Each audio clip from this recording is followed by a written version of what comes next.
saludo en el nombre de nuestro Señor. Mi corazón mexicano hoy está muy contento porque tengo a un paisano mío, un sacerdote joven mexicano que está con nosotros aquí por primera vez en nuestra fe en vivo.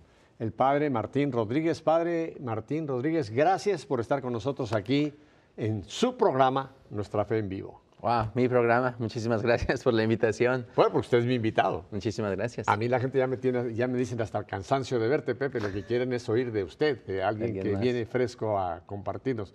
Padre, ya mencioné que usted nació en ese país hermoso, que aquí tenemos su mapa, por cierto. Sí. Ya luego hay gente que luego me ha dicho, claro, el mapa más grandote tuvo que ser México. No, yo no diseñé el set. Este set hace 20 y pico años que lo tengo y resulta que ahí está México. Y también luego me dicen, claro, tienes a la Virgen de Guadalupe porque tú eres mexicano. La tengo acá. Primero es un regalo de Madre Angélica. Esta imagen nos la regaló Madre Angélica. Mire, wow. Pero Madre Angélica quiso que esta imagen estuviera aquí en este set porque este programa va para toda América. Sí. Y recuerden que Nuestra Señora de Guadalupe es la emperatriz de todas las Américas, no solamente patrona de México. Así que ya saben por qué tengo el mapa y por qué tengo aquí a Nuestra Señora de Guadalupe. Padre, usted nace en un estado muy bello. Sí, gracias a Dios. En el estado de Puebla, nací ahí en 1985 de una familia... Eso es lo bueno de los sacerdotes, que no tienen problema de decir su edad así rápidamente o el año en que nacieron. No, para nada. No, al contrario. Soy el mayor de 4 hermanos y todos somos varones.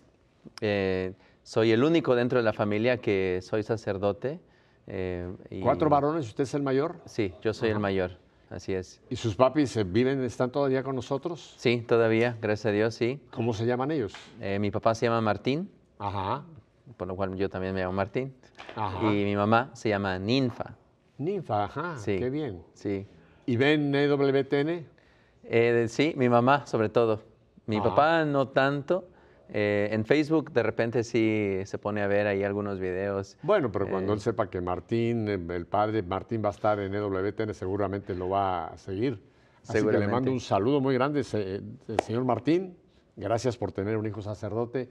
Y Ninfa, ni qué decir, mamá, gracias porque aquí está el fruto de una buena mamá, un sacerdote.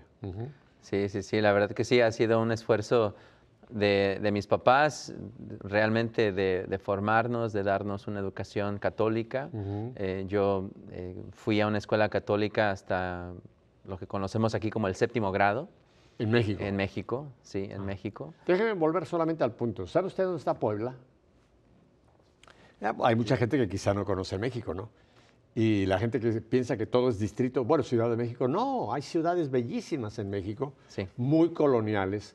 Y una de estas ciudades que se encuentra a unas 2 horas de México, yendo hacia los volcanes hermosos que tenemos allí, el Popocatépetl y el Iztaccíhuatl. A ver, repítalo. Ya se le trabó la lengua. Popocatépetl e Iztaccíhuatl. Es palabras náhuatl. Sí. Bueno, cerca de esos volcanes hay una ciudad hermosa que se llama la ciudad de Puebla, que es muy colonial, tiene una catedral bellísima, en fin, es una ciudad muy bella que vale la pena. Y usted nace en el estado de Puebla, cerca de la ciudad de Puebla. Sí, más o menos a 45 minutos de la ciudad de Puebla, en un municipio agricultor principalmente. Mi abuelito, mi papá se dedicaron a la agricultura. ¡Ay, qué bueno! Sí, y después al comercio, pero sí, yo crecí recogiendo jitomates y chiles, maíz, frijol. ¡Ay, qué bueno! Todo eso ahí cultivando ahí con mi familia desde pequeño. ¡Ay, qué lindo! Oiga, qué lindo porque muchas veces la gente que hemos nacido, yo nací en la capital, Ciudad de México, y no pensamos que uno pueda, pues sembrar, cosechar, recoger, pero ya quizá con los años uno va apreciando esas labores y qué hermoso estar tan en contacto con la naturaleza y sobre todo ver el milagro, ¿verdad? Sí. Que es como Dios se nos va proveyendo a través de la naturaleza, como la semilla que cae parece que se murió, como dice la parábola, ¿verdad? Sí. Y después da fruto. Así que sus manos estuvieron llenas de tierra de recoger. Sí. Qué bueno, padre. Que en su momento yo no lo veía tan bonito porque pues, es estar debajo del sol, trabajando duro, o sea, es trabajo fuerte. Ya después si uno viene a valorar ese trabajo. Pero déjeme le pregunto, cuando usted terminaba su labor, que ya acababa, se estaba el sol poniendo, llegaba usted a la casa y me imagino que les sabría rica la cena que mamá tenía, Oh, sí. el agüita que se tomaban y caer en la cama cansado. Sí.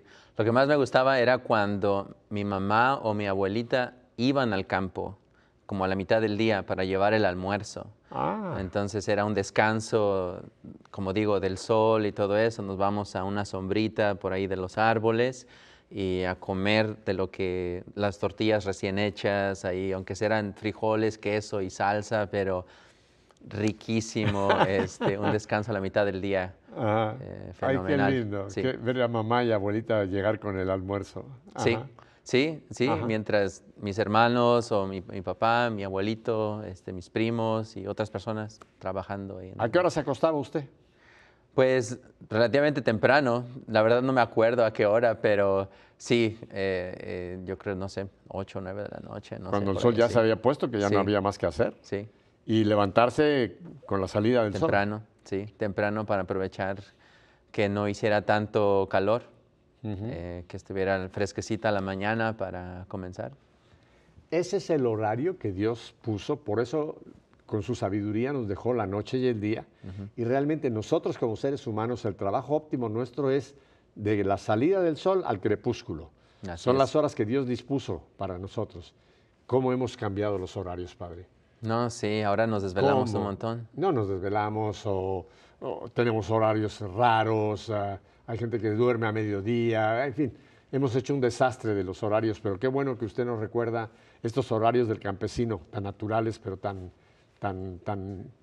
reales, ¿verdad? Sí, sí, y que nos ayudan pues realmente a centrarnos en lo que es, o sea, por ejemplo, la noche, pues la noche es para descansar, A ver, ¿no? dígaselo otra vez, porque hay gente que piensa que la noche es para jarana, para fiesta, para rumba. A ver, No, la noche es importantísima, o sea, sin el descanso necesario, pues estamos más enojones, ¿no? Estamos con menos energía, no podemos hacer nuestras labores diarias, no podemos poner atención en la misa, ¿no? O en nuestra escuela, o sea, yo estoy en una escuela ahorita en la parroquia donde estoy y veo, o sea, cuánto sufren los niños porque no han dormido lo suficiente en casa.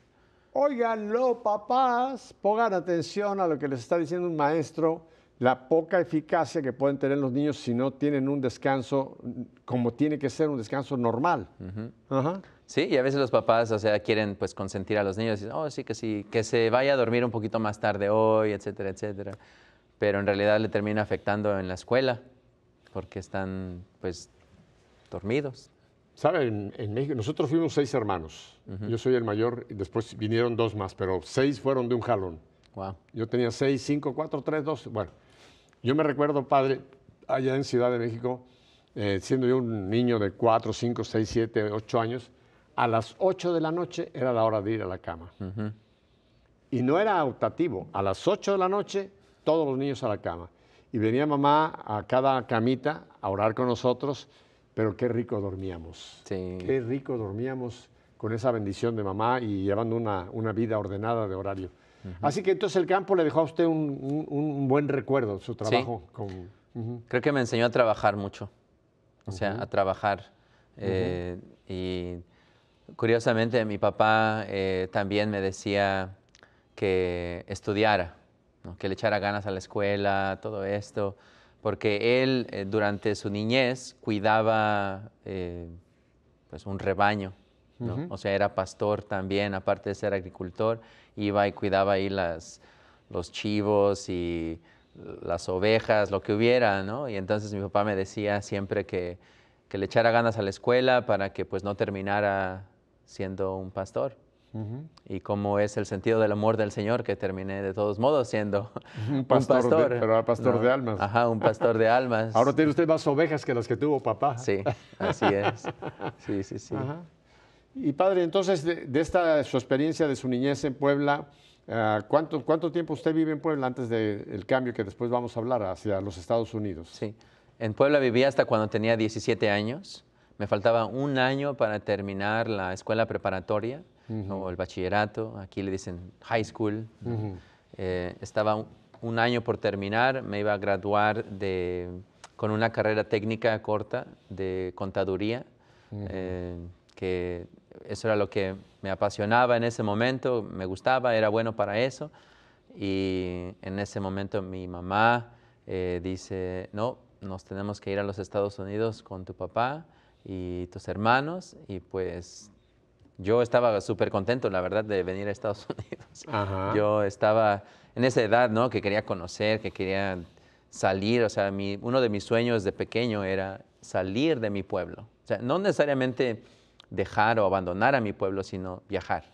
¿No? Salir, yo tenía mis planes ya hechos, ¿no? Yo me voy a casar, voy a tener tantos hijos, voy a tener este tipo de coche, mi casa, y voy a viajar, ¿no? Ese era mi plan de cuando era niño y tenía pues como 7 años. Además, un plan muy legítimo. ¿Sí? Sí, usted no pensó ser contrabandista de drogas o guerrillero pues, de tal cual cosa. No, una familia, un coche, una casa. Es un plan muy normal. Sí. Sí, el ejemplo que me dieron mis papás, ¿no? Mi familia, o sea, el ser una persona honrada, o sea, un hombre de familia, del hogar. Eso era lo que yo buscaba. Y padre Martín, ¿cuál es la razón por la que su familia emigra de Puebla hacia los Estados Unidos? Pues como todos, por querer salir adelante, encontrar un trabajo mejor, una vida mejor. Mi papá se fue cuando yo tenía 14 años. Él viajó primero. Sí, él viajó primero. Que la mamá y los hijos. Sí, así es. Entonces, pues al momento, pues yo estaba súper contento porque mi papá se fue y era pues la autoridad de la casa. Entonces yo decía, ¿no? Pues ya, como dicen en México, ¿no? Cuando el gato no está, los ratones hacen fiesta. Entonces, pues igual, yo un adolescente de 14 años, sí, como le digo, con una formación católica, pero también no tan practicante que digamos en la adolescencia. Yo súper contento de que no voy a tener ahí al brazo de hierro, digamos, en mi casa para decirme lo que tengo, lo que no tengo que hacer. Claro. Además, a los 14 años y 15, me imagino que también le empezaron a gustar por ahí las muchachas. Ah, claro. Desde muy pequeño, entonces, la verdad. ¿Desde muy pequeño? Desde muy pequeño, sí. Desde el kinder, yo me acuerdo ya. Ya le brincaba el corazoncito sí. Con alguna chava, como decimos en México. Así es. Sí, mi primo y yo siempre competíamos entre él y yo de quién iba a hablarle primero a una muchacha, bueno, a una niña realmente. Claro, ¿no? claro. Por eso también la idea de ser sacerdote pues no estaba dentro de mis planes para nada, ¿no? Como decía, yo lo que quería era pues casarme, buscar una mujer y continuar. Una familia y un trabajo y tener una casa, un auto, en fin, normal, ¿sí? No hay nada de malo en eso. Sí. Pero entonces papá viene primero a Estados Unidos y Sí. entonces él los manda a llamar y es cuando entonces con mamá, con los hermanos emigran hacia los Estados Unidos. Sí, que mi mamá no quería que yo viniera a los Estados Unidos, porque como ya estaba todo rebelde a esa edad, pues decía, si aquí estando en un pueblo pequeño y este niño anda haciendo travesuras, pues yéndose a Estados Unidos en un lugar que es mucho más libertino, mucho más, hay más oportunidades, digamos, de descarriarse, pues decía, lo voy a perder, ¿no? Entonces mi mamá al principio no quería que ninguno de nosotros llegáramos a Estados Unidos. Y pues cuál fue su sorpresa que fue un giro tremendo, ¿no? O sea, después de que, por ejemplo, en México, aunque íbamos a la escuela católica, no íbamos a misa. O sea, en mi familia, por ejemplo, solamente íbamos a la iglesia en el Viernes Santo, así, a lo mejor a la Virgen de Guadalupe, pero las bodas, de esos católicos de eventos, ¿no? Pero no católicos que pues, realmente viviéramos nuestra fe y fue un giro tremendo. Me gusta esa palabra porque creo que hay muchos que a lo mejor dicen, yo soy de ese club, católicos de eventos. Sí. Los que aparecen el miércoles de ceniza, el Viernes Santo, el Domingo de Ramos, previo a los Viernes Santo para ir por su ramo, pero solamente están en los eventos. Sí. Y no están, como dice este programa, viviendo su fe. No. Sí, mi abuelita me acuerdo que me invitaba. Ella es parte de la adoración nocturna mexicana. Y pues a veces nos invitaba a las noches de vigilia a ir a la adoración y pues yo no iba. y mejor le decía que se llevara a uno de mis hermanos, que el que me sigue. Digo, no, llévese a Víctor, se llama mi hermano. Y él sí, él le gustaba todo eso. Y entonces en la familia muchos creíamos que mi hermano iba a terminar siendo sacerdote porque le gustaba todo eso de lo de la iglesia y pues yo no, yo por otro lado completamente. ¿Y qué le decía abuelita? No, pues mi abuelita... Martín. Sí, decía, vamos, hijo, vamos. Y no, en ese momento yo andaba por otro lado, mi mente estaba en otro mundo. Pero usted no cree, padre Martín, de que esa semilla o esa labor de la abuela de alguna forma fue cayendo, aunque usted en ese momento la rechazaba aparentemente. Pero... Sí, sí, yo creo que sí. O sea, también de niño, por ejemplo, fui monaguillo. Todo un año me tocó la misa de las 6 de la mañana en los domingos. Y yo me acuerdo que me gustaba, o sea, pero bueno, tendría menos edad, ¿no? O sea, estaría con un niño, 9 o 10 años. Pero digamos que no me costaba levantarme temprano para ir a misa y servir. Era una iglesia pequeñísima que prácticamente nomás cabía el altar, el padre y un monaguillo y ya. Y como 20 asientos, o sea, una capillita pequeña. Pero me acuerdo mucho de eso y cómo el Señor iba sembrando semillas, pero yo no las reconocía hasta después, ¿no? Hasta cuando ya me di vuelta y digo, wow, cuántas veces ya el Señor me estaba invitando, pero yo, como le digo, estaba ausente en esas invitaciones. Claro, pero el Señor, dentro de todas sus divinas cualidades, una es paciencia. Sí. Y por eso Él nos puso tantas veces como ejemplo a los agricultores, ¿no? Sí. Que la semilla cae y pensamos que se murió, que no, que ahí quedó bajo tierra y qué va a pasar con eso, ¿no? Sí. Y cuando llega el tiempo de Dios, es cuando la semilla entonces viene y emerge. Y aquí lo tenemos ahora. Sí. Sí, me acuerdo cuando estaba como en 5º grado, me acuerdo que ahorita que hablábamos de que yo era tan romántico, digamos, con las muchachas. Enamorador. Ajá, sí. Enamoradizo. Enamoradizo. Me acuerdo que le iba a hablar a una muchacha ese día, y yo dije, hoy le voy a hablar, hoy le voy a decir lo bonita que es, etcétera. No, yo en mi mente yo tenía planeado lo que iba a hacer, pero teníamos la clase de religión y curiosamente también, pues en la clase de religión yo contestaba todas las preguntas y uno de mis amigos, después de que contesté una de las preguntas, me dice, oye Martín, tú deberías ser padre. ¿No? Y me acuerdo que esa pregunta yo la sentí como un ataque. Es decir, ¿cómo un padre? No, ¿y ahora qué va a pensar esta muchacha? Que yo, no, o sea, yo dentro de mi mente ahí, no, quítame eso. Sí, no, y yo empujaba esa idea, pero como ahí también creo que fue una de esas semillas que después florecieron, ¿no? Pero en ese momento yo lo rechazaba completamente. ¿Qué es lo que más recuerda de su abuela? De mi abuela, pues una mujer fiel al Señor, una mujer que trabajaba incansablemente para el Señor. O sea, ella no le importa, bueno, sí, porque sigue viva. ¿Cómo se llama? Delfina. Delfina, porque si algún día ve este programa, que estoy seguro que el padre Martín se lo va a hacer llegar. Sí, claro. Le mando un besote, abuelita. Gracias por esas semillas que sembraste en Martín, el padre Martín. Sí, no, ella, como le digo, formaba parte de la adoración nocturna mexicana y a veces se tenían que ir en autobús, ¿no? 3, 6 horas y quedarse a dormir en un petate, ¿no? O sea, en el piso.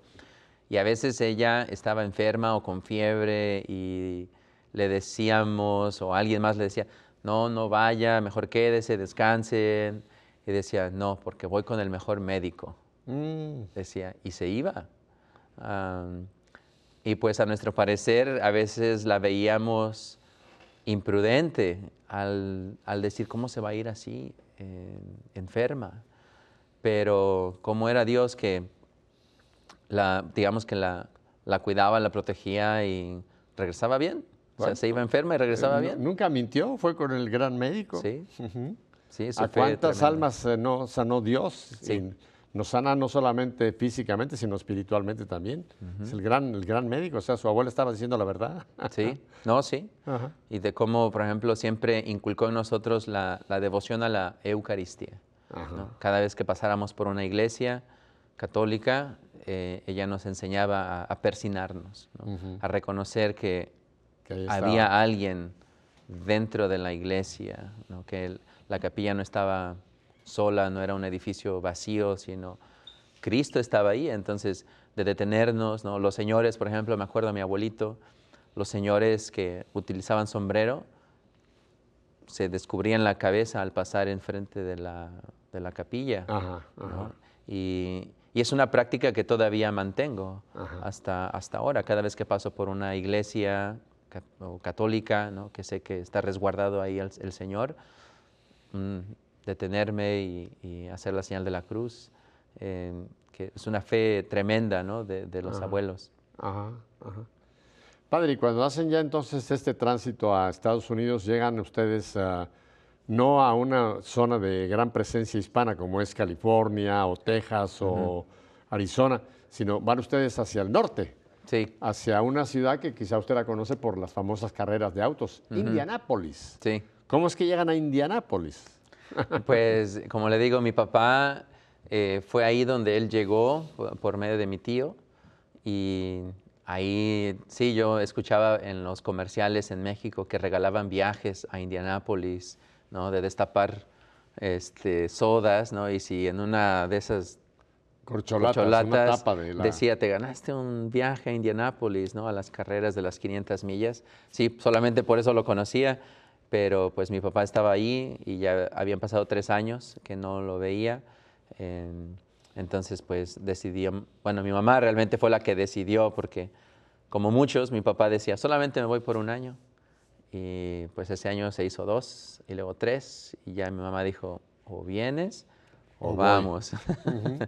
Y nosotros obviamente terminamos yendo para allá. Sí. Qué bien, padre, porque eso habla mucho de su mamá, ¿no?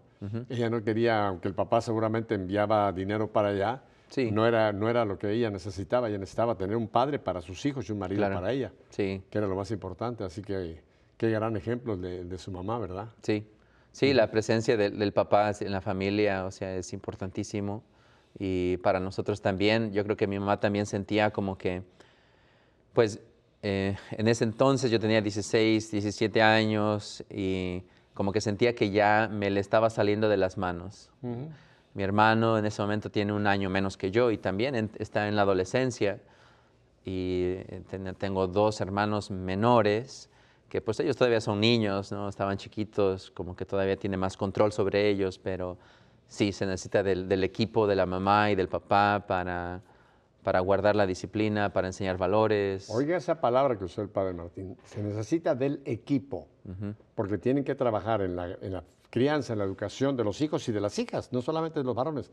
Tienen que trabajar papá y mamá como equipo, no uno por acá, otro por allá, no. Un equipo, y un equipo que tiene un plan para llevar adelante la formación, el sacar adelante a la familia. Qué bueno, padre, que su mamá tuvo esos pantalones, de decir, nos vamos para allá. Sí, realmente fue. ¿Y cuántos cursos de inglés usted tomó antes de venir a los Estados Unidos de Norteamérica, a Indianápolis? Oigan. Pues en la escuela sí teníamos clases de inglés, pero eran muy básicas, ¿no? Entonces no sabíamos esa canción. No sé si usted alguna vez la escuchó, la de pollito, chicken, gallina, lápiz, pencil y pluma, pen. Era todo el inglés que sabía, pollito, chicken, gallina.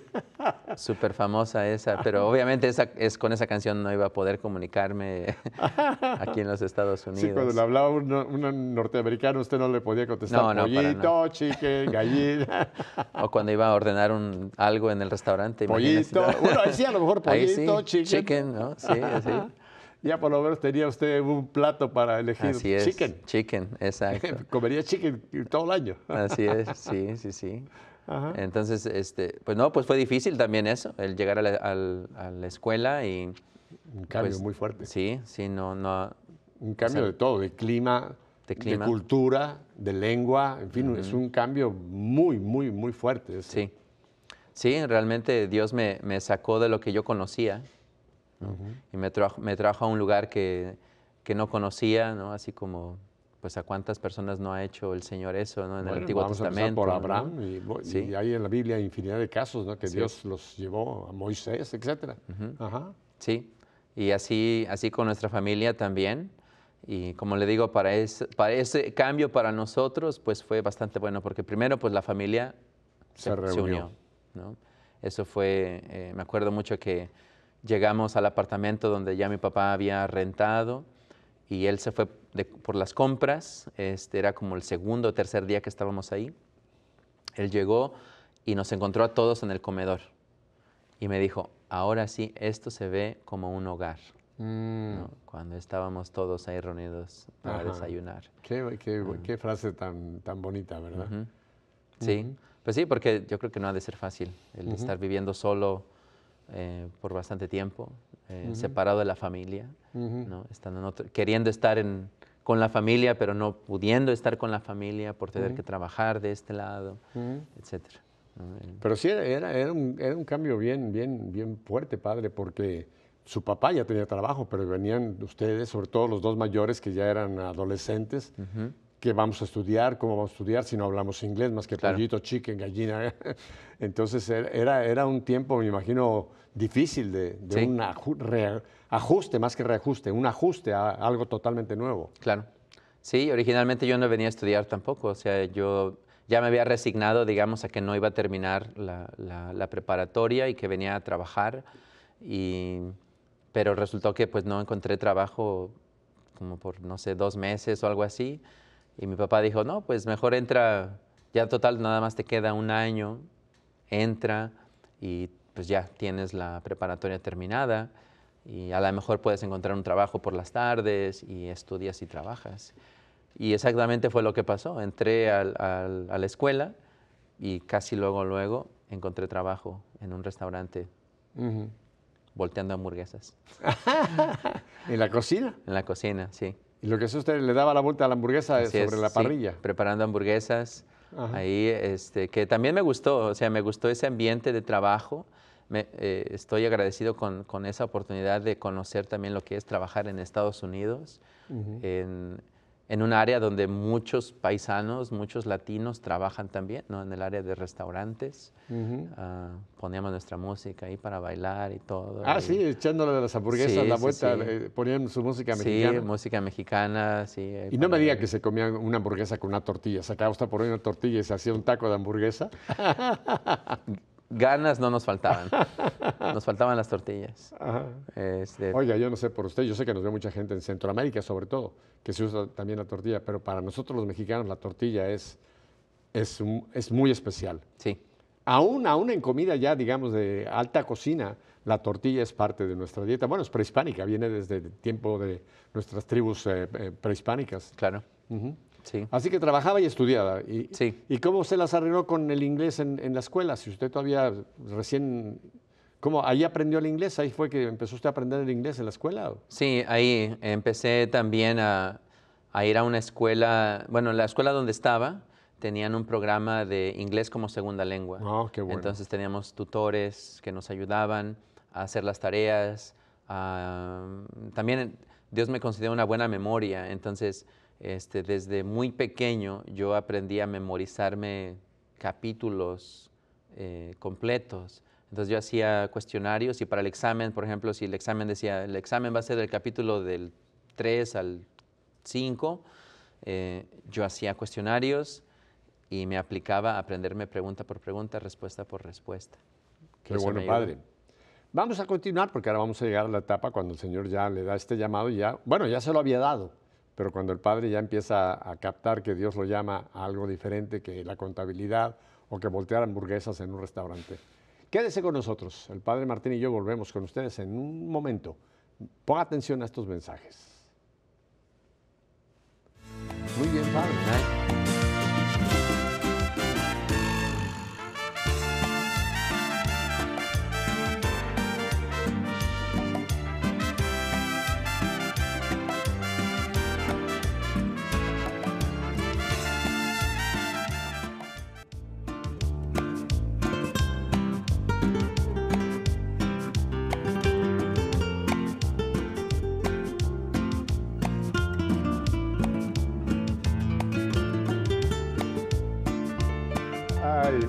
encanta el sacerdote joven.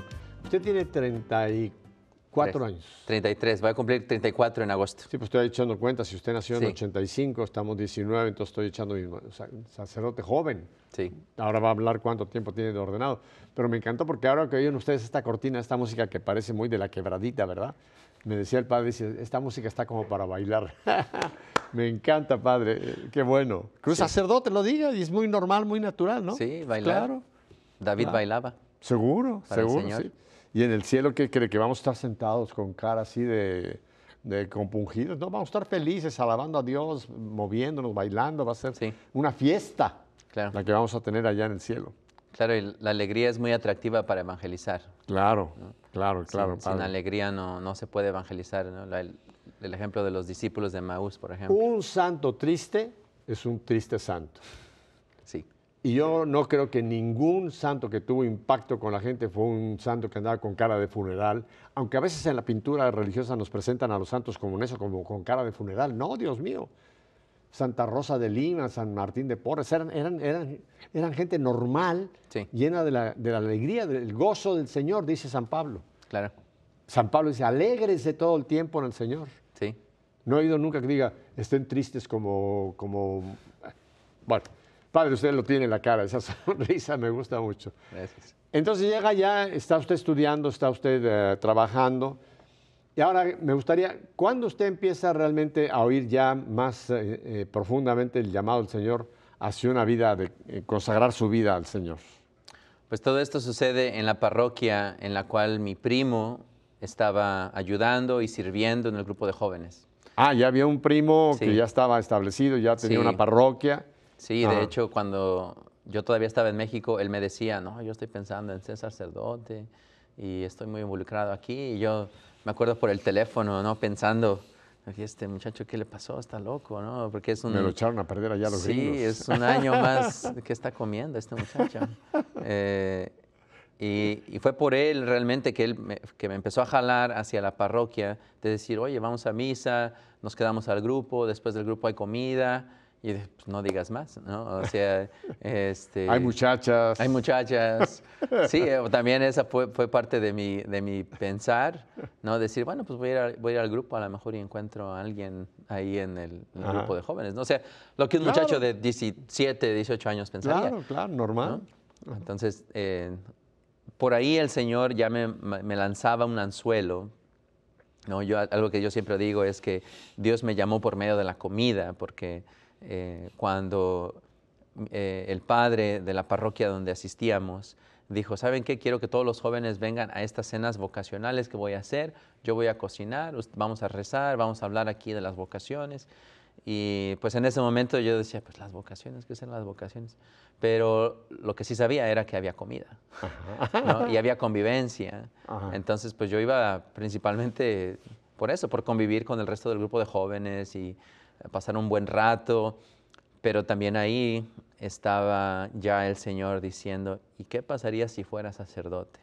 ¿No? ¿Y qué pasaría? ¿Y qué pasaría? Y esa pregunta como que se metió en mi corazón y en cada momento de la oración yo estaba diciendo, ¿y sí? ¿Qué pasaría? ¿Cuáles serían las ventajas y desventajas? ¿No? Y mi mente que venía de la contaduría estaba así como que, ¿cuáles son los ingresos? El debe y el haber. Exacto. Todo lo que conlleva el ser sacerdote, digamos, lo bueno y lo que se percibe como malo de ser sacerdote. Y pues yo encontraba más cosas buenas que malas, pero igual resistía, ¿no? Decía, no, ¿cómo si a mí me gustan las muchachas? Yo decía, ¿no? O sea, Quiero una familia, quiero un coche, quiero un trabajo, en fin, sí. toda su lista de buenos deseos. Exacto, porque supuestamente mi plan ya se estaba cumpliendo, ¿no? De decir, ok, ya salí de mi pueblo, ya salí a viajar, falta lo demás, ¿no? Ya tengo mi coche, ¿no? No tengo casa, no tengo todavía mujer, pero bueno, ya se estaba cumpliendo lo que yo deseaba desde pequeñito, ¿no? Y como ahí en medio de la oración el Señor como que seguía jalándome, es decir, sé sacerdote, ¿no? Y yo le decía, no. Hasta que un día de plano Apártate de mí, Sí, Satanás, no me sí. vengas con... Yo la agarraba con una silla ahí, no, apártate. Pero hasta que un día le dije que sí, una vez en una actividad que tuvimos en el grupo de jóvenes, que íbamos a hacer una promesa al Señor, la que nosotros quisiéramos y a solas, ¿no? O sea, nadie más iba a saber de esa promesa. Nos dieron un crucifijo, nos mandaron a un cuarto cada quien solos. Y yo ese día miré al crucifijo y le dije, pues yo no te prometo ser sacerdote porque pues yo no sé si voy a estar vivo mañana, pero lo que sí prometo es entrar al seminario. Por lo menos darme esa oportunidad o darle al Señor esa oportunidad de mostrarme si sí o no estoy llamado al sacerdocio, ¿no? De dar ese paso. Bueno, para eso es el seminario. Sí. Qué bueno que usted lo apunta, padre, porque mucha gente piensa que el entrar al seminario quiere decir que ya definitivamente va a ser sacerdote, ¿no? Claro, no, es no. un tiempo de discernimiento, para eso es el seminario, para discernir si realmente esa vocación es la que Dios quiere, porque hay otras muchas vocaciones también muy valiosas en la familia, etcétera. Así que qué bueno que usted así se lo dijo al Señor. Sí. Voy a ver. Sí, sí, y es que muchas veces así se percibe, porque una vez que se anuncia que este muchacho está pensando en ser sacerdote o este muchacho es seminarista, ya la gente lo ve con cuello clerical, ya lo ve celebrando la celebrando misa, sí, ya ordenado. Sí. Y gracias a Dios, por lo menos yo no tuve esa presión de nadie, o sea, más bien fue un apoyo grande de la gente, decir, qué bueno, que estás pensando en eso. Algunos me decían, ya lo veíamos en ti, ¿no? Que tú podrías ser un buen sacerdote, etcétera, ¿no? Y la decisión, digamos, ya estaba tomada, pero la confirmación vino en un domingo de resurrección, donde el grupo de jóvenes nos fuimos a celebrar el hecho de que habíamos hecho el Via Crucis viviente en la parroquia, y en medio de la celebración... Pero ¿cómo que habían hecho el Via Crucis viviente? O sea, representado, sí. Con actores. Con actores. Como un drama representado. Así es. Esa vez yo fui Caifás. El sacerdote. El sumo sacerdote. No. Como que Dios ya tenía ahí algo pensado, ¿no? Pero en medio de la celebración hubo una tragedia, que tiramos al agua, era un lago, y tiramos al agua a 2 muchachos, y pues a las risas, ¿no? En Indianápolis, en el tiempo de abril, todavía hace bastante frío, y que quisimos tirar un tercer muchacho más, pero ya no lo tiramos, y en eso yo me caí al agua, ¿no? Y entonces cuando me caí al agua, pues yo no sabía nadar, y entonces empecé a manotear, ¿no? Como lo que uno hace cuando se está hundiendo. Ahogando. Sí. Y pues todos a las risas, ¿no? Porque yo era de los que estaba ahí tratando de aventar gente al agua. Y empezaron a irse, menos un muchacho, ¿no? Este muchacho que se me quedó viendo y se dio cuenta de que yo no estaba haciéndole a loco, que realmente me estaba ahogando. Y me acuerdo que se quitó la sudadera que tenía y se aventó al agua. Y fue el último que vi. Yo me hundí. Y me acuerdo que gritaba internamente, ¿no? De decir, sáquenme, sáquenme. Y yo nomás sentí como me agarraron del cabello y me arrastraron, pero todavía debajo del agua. Me sacaron al muelle y todavía mi cuerpo, la mayor parte de mi cuerpo todavía dentro del agua, yo apoyado en el muelle aquí ya tomando aire, y el resto del grupo de jóvenes gritando, ¿dónde está Tacho? Tacho, ¿dónde estás? ¿Dónde estás? Y yo totalmente sacado de onda, totalmente confundido, decir, pues, él fue el que se aventó, ¿no? O sea, ¿cómo que dónde está? ¿No? No salía, no lo encontrábamos, tuvimos que llamar al 911 para que viniera a rescatarlo. Llegaron, lo sacaron y nos dijeron, su corazón todavía está palpitando, lo vamos a tener que llevar al hospital. Llegamos al hospital y llegó el doctor y nos dijo, muchachos, lo siento mucho, pero su amigo no sobrevivió. Y eso para todos que lo conocíamos fue un golpe tremendo, ¿no? Para mí, principalmente, yo todavía venía mojado, ¿no? Me acuerdo que me senté en el piso del hospital y le pregunté a Dios por qué estaba vivo yo. O sea, ¿cuál es la razón por la cual Dios me dejó vivir?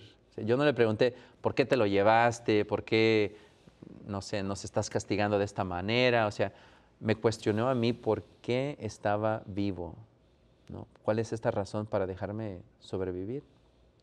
Y lo primero que se me vino a la mente fue esa promesa en ese cuartito con ese crucifijo, ¿no? Es decir, eso es. O sea, si estoy vivo es para cumplir esa promesa. Es decir, voy a entrar al seminario. Yo dije, eso es. O sea, no hay otra razón, ¿no? Esa decisión que ya había tomado hace meses, porque no había mucho que había pasado, esa decisión, la venía a confirmar en un domingo de resurrección, ¿no? Donde este amigo Tacho, ¿no? Que la providencia de Dios siempre es así, que él muere a las 3 de la tarde, ¿no? Él muere después de haber celebrado con sus amigos, él da la vida por sus amigos, ¿no? O sea, literalmente. Y eso para mí pues me marcó completamente, ¿no? Toda mi vocación, creo que ahí se confirmó, ¿no? De que Dios tenía un plan para mí y por eso me había dejado vivir una segunda vez, una segunda oportunidad, ¿no? Y pues sí, de ahí, cuando yo me hice sacerdote, yo fui Déjeme, vuelvo un segundo antes de que entremos a cuando ya me hice sacerdote. ¿Y papá y mamá qué decían cuando usted dijo, voy a entrar al seminario? No, pues mi mamá puso el grito del cielo. Pero este muchacho latoso. Sí, o sea, dentro de el pensamiento de mi mamá era que ella no quería que yo sufriera. Entonces, porque a veces creo que vemos al sacerdote así, o sea, como un hombre de sacrificio, un hombre que sufre, que está solo, que eso no era algo que mi mamá quería para mí y pues ella también admite que también ella quería nietos, o sea, yo siendo el mayor era el primer candidato para darle nietos. Entonces me acuerdo que después de desayunar un día, yo le dije, mami, yo creo que Dios me está llamando a ser sacerdote y voy a entrar al seminario, ya hablé con el padre fulano y me voy en agosto. Y eso era como julio. Casi mañana. Sí. Y mi mamá me acuerdo que dijo, no, así como un grito como de desesperación, como de espanto, como de no lo puedo creer. Y se fue a su cuarto y llegaron mis hermanos más pequeños de la escuela, fueron a verla y me dicen, ¿qué le hiciste a mamá? Le digo, ¿por qué? Dijo, porque está llorando. Y estuvo llorando pues prácticamente toda la tarde, ¿no? Pensando, me imagino, que mi papá fue un poquito más, digamos, comprensivo, o no sé, y me dijo, pues algún día los pájaros tienen que volar del nido, y si tú has decidido volar hacia Dios, pues qué mejor. Qué bonita frase. ¿No? Sí. Y sí, mi papá me apoyó, mi mamá me apoyó también, aunque le dolía muchísimo, pero al verme feliz, o sea, dentro ya del seminario, dentro de que me veía realizado, o sea, me veía contento, ella como que empezó a darse cuenta de que, bueno, quizás Dios sí vino a traer una vida en abundancia, una vida plena, cuando le decimos sí completamente. Entonces como que ella se convenció y pues es la mamá más feliz del mundo, ¿no? Ahora que me ve como sacerdote, que me ve en una parroquia, y mi papá igual, también han recibido muchísimos pues reconocimientos inmerecidos, podríamos decir, o sea, simplemente porque es la mamá de un sacerdote o el papá de un sacerdote, ya le dan un puesto de honor, ¿no? O sea, todavía en nuestra cultura latina, sobre todo, el sacerdote todavía sigue teniendo un puesto de admiración ante la comunidad. Sus papás, pues, también. Y eso es algo que a mis papás les ha tocado vivir también. Le agradezco mucho, Padre Martín, que nos comparta esto porque nos ven muchos jóvenes, chicos y chicas. Y muchas veces lo que usted acaba de narrarlos, creo que les abre los ojos de que una vocación, si es Dios el que nos llama, no es a la infelicidad, no es a la amargura, no es a la soledad, sino hay una vida plena en esa respuesta que le da uno al Señor. En este caso la vida sacerdotal, pero puede ser la vida matrimonial o cualquier otro de los estados de vida, ¿no? Claro. Pero responder al Señor donde el Señor nos quiere, ahí está la felicidad. Ahí, así es. Y el Señor siempre nos va a llamar con nuestros defectos. Claro. Como yo le ponía un montón de peros al Señor, ¿no? O sea, decía, no, pero como le decía, ¿no? Si a mí me gustan tanto las muchachas y yo siempre he sido tan enamoradizo, ¿cómo le voy a hacer al decir que ya no puedo tener ni novia ni nada? Claro. ¿No? O sea, ¿cómo le voy a hacer? Y cómo el Señor a través de su palabra nos confirma, ¿no? Y como San Pablo también le dice, ¿no? Pero es que yo tengo esta espina que tengo y le pedí 3 veces al Señor que me la quitara y el Señor le dice, te basta mi gracia, ¿no? Y creo que al sacerdote, como a cualquier persona que quiere vivir como Dios quiere, le da esa gracia particular de querer lo que Dios quiere, de querer vivir esa vida plena que Dios nos da. Tiene usted 6 años de ordenado, nada más me comentaba, padre. Sí. O sea que huele como el pan calientito todavía que sale recién del horno, tiene 6 años. ¿Cómo han sido estos 6 años de sacerdote, padre? Pues, claro, es imposible resumirlos, pero me refiero. Yo creo que el Señor ha mostrado cuánto me quiere en estos 6 años, de darme la oportunidad de servirle, de celebrar la Santa Misa. O sea, yo me acuerdo un día de decir, con que celebre una misa, ya ahí me puedo morir, ¿no? Me acuerdo cuando venía a ser ordenado en la arquidiócesis de Indianápolis, porque yo estudié en Roma, entonces venía a ser ordenado sacerdote aquí y luego regresar a terminar mis exámenes allá. Entonces le pedía al Señor le decía, Señor, que no se caiga el avión ahorita en el océano. Déjame por lo menos ordenarme sacerdote y celebrar una misa y ya, ¿no? Y de verdad que le venía pidiendo con ganas al Señor que no se cayera el avión. Pero obviamente el Señor quería que celebrara más de una misa, ¿no? Que escuchara más de una confesión. Me acuerdo también de mi primera confesión, ¿no? Que me puse la estola y estaba sentado en el confesionario, así como en esta silla, y vi la estola aquí, y ya las personas estaban formadas, ¿no? Y me acuerdo en mi mente decir, esto ya no es una prueba, o sea, esto ya no es una práctica como en el seminario. Una persona va a entrar, está a punto de entrar, me va a decir sus pecados, y por la gracia de Dios voy a tener la oportunidad de absolver, ¿no? Y me acuerdo que en ese momento como que me sentí todavía más amado por el Señor. Decir, wow, ¿quién soy yo? ¿No? Como dice el Salmo 16, ¿no? ¿Cómo podré pagar al Señor todo el bien que me ha hecho? ¿No? Levantaré la copa, ¿no? Levantaré el cáliz de salvación. Y creo que eso es lo que el Señor me ha dado en estos años de sacerdocio. Me ha mostrado realmente cuánto me ama. Con la gente que convivo, en las parroquias, he estado ya creo que en 4 parroquias, y cómo el Señor me ha mostrado su misericordia en estas parroquias donde he estado.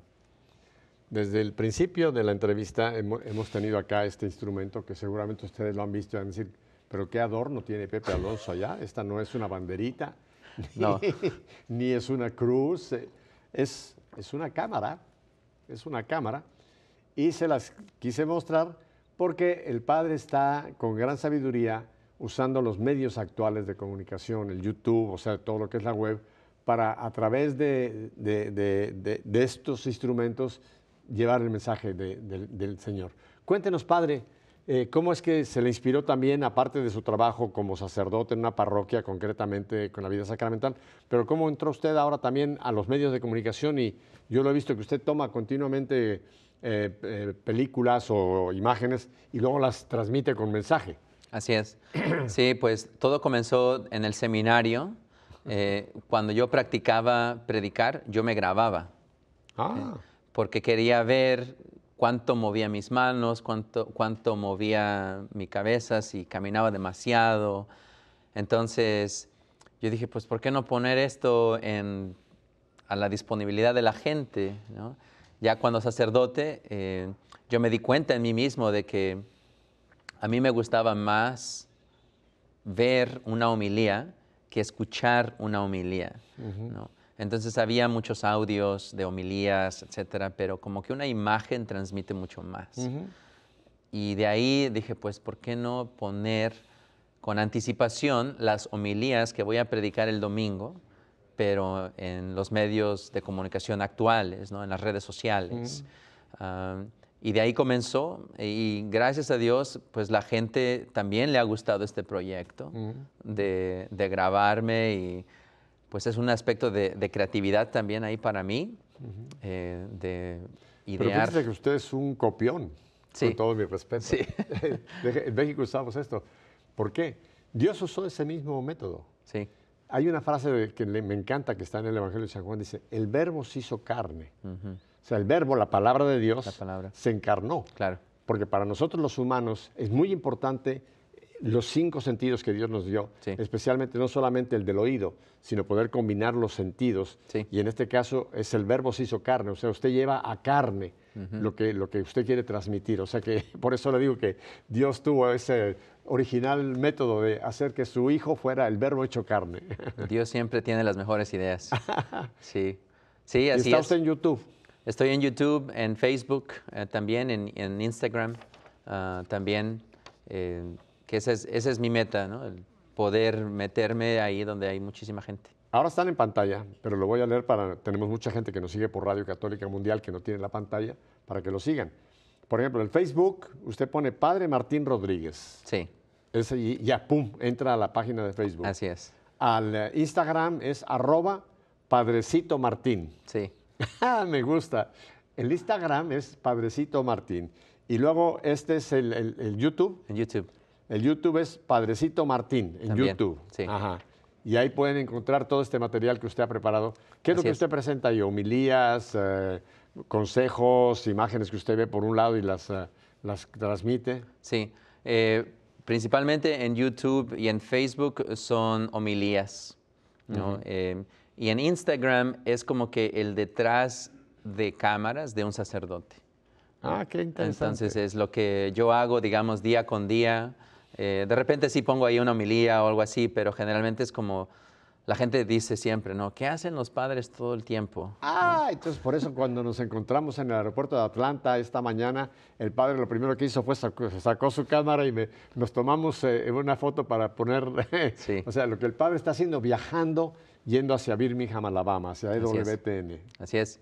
Sí, porque todo esto a la gente y a los jóvenes creo que también les intriga, ¿no? De los sacerdotes, y darnos cuenta que el sacerdote es de carne y hueso también, que es un ser humano normal, ¿no? Llamado por el Señor a ser extraordinario, pero siempre un hijo de una familia, ¿no? Siempre alguien natural, normal, ¿no? Es lo que el Señor nos llama a ser. Bueno, es además tan natural y tan humano que hay mucho de su vida que nos contó que se asemeja a Jesús. Acuérdense que Jesús fue inmigrante. También. Jesús salió de Belén para ir a Egipto, a un país extraño, una lengua extraña, o sea que casi lo mismo que usted ha pasado en su vida. Padre, el tiempo se nos ha ido. ¿Cómo es posible? Hay mucha tela más que pudiéramos cortar con el padre Martín Rodríguez, pero le voy a hacer una invitación, que en un futuro no lejano usted vuelva con nosotros acá. No, gracias. Porque me interesa mucho que ampliemos esta idea que usted tiene. Creo que hay muchos sacerdotes que pudieran aprender esta nueva metodología. Acuérdense lo que nos dijo San Juan Pablo II. La nueva evangelización tiene que ser nueva en su ardor, en sus métodos y en su expresión. No en el mensaje, pero en el ardor, los métodos y la expresión. Y creo que el padre Martín está llevando adelante esto, padre. Claro. Bueno, padre, pues no me queda más que decirle muchísimas gracias y por habernos abierto su vida, porque rara vez a un sacerdote en sotana le escuchamos su historia. Pensamos que ustedes casi nacieron ya celebrando misa y no hay todo un recorrido, todo un camino de fe para llegar a este servicio al Señor. Así es. Así que le deseo, padre, un feliz regreso a su parroquia y lo voy a volver a tener acá. Wow. No le digo adiós, sino lo vamos a volver a tener. Y a ustedes, mi familia, creo que nos edifica mucho, ¿verdad? Un hombre de 33, casi 34 años, 6 años de ordenado, casi saliendo del orden, y que nos viene a contar su vida y que creo que nos ha edificado tanto a usted como a mí. Y ya saben mi clásica despedida. Yo no le digo que nos dé Dios un año de vida, ni muchos meses, una semana, pídaselo. Porque si Dios nos concede una semana más de vida, aquí estaremos el próximo lunes para seguir, ¿qué? Haciendo que nuestra fe pase a ser vida. Hasta la próxima semana.